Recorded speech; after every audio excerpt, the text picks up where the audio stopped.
The natural life itself is not sinful, but we must abandon sin, having nothing to do with it in any way whatsoever. Sin belongs to hell and to the devil. I, as a child of God, belong to heaven and to God. It is not a question of giving up sin, but of giving up my right to myself, my natural independence, and my self-will. Ulitin ko, it is not a question of giving up sin, but of giving up my right to myself, right ko to, my right to myself, my natural independence, my self-will. This is where the battle has to be fought. The things that are right, noble, and good from the natural standpoint are the very things that keep us from being God's best. Once we come to understand that natural moral excellence oppose or counteract surrender to God, we bring our soul into the center of its greatest battle. Very few of us would debate over what is filthy, evil, and wrong. But we do debate over what is good. It is the good that opposes the best. The higher up the scale of moral excellence a person goes, the more intense the opposition to Jesus Christ. Those who are Christ have crucified the flesh. The cost to your natural life is not just one or two things, but everything.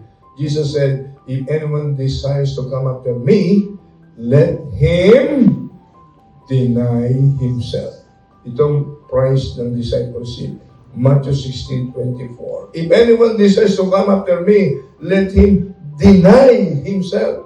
He must realize who Jesus Christ is before he will bring himself to do it. Ito ang magwawakas ang paborito ko itong one sentence na ito. Beware of refusing to go to the funeral of your own independence. Ang key para gamitin tayo ng Panginoon about sa atin to the maximum of our earthly existence. Beware of refusing to go to the funeral of your own independence. Pag tinanggap natin si Jesus as Lord and Savior, huwag tayong katulad ng ibang Kristiyano.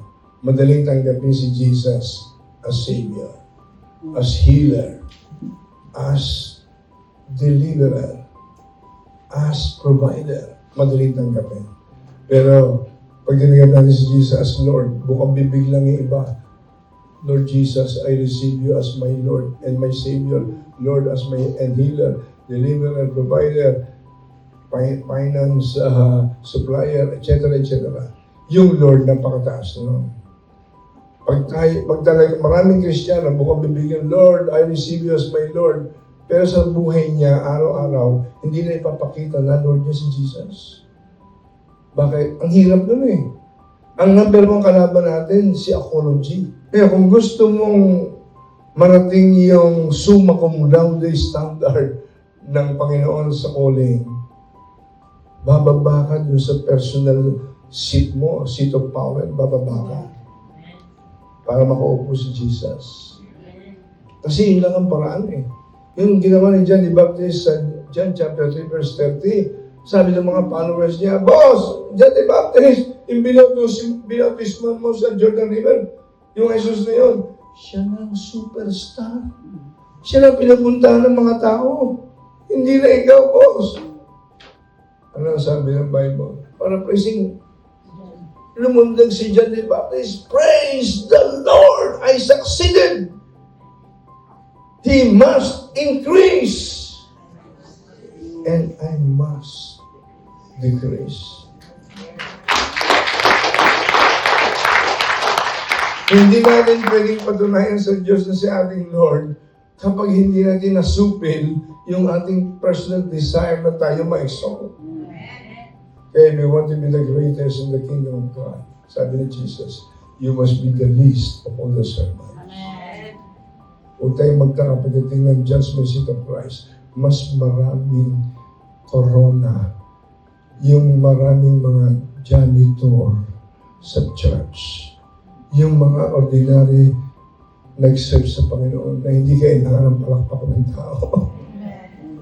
Huwag natin kakalimutan yan. Maraming great surprises pagdating ng judgment seat of Christ.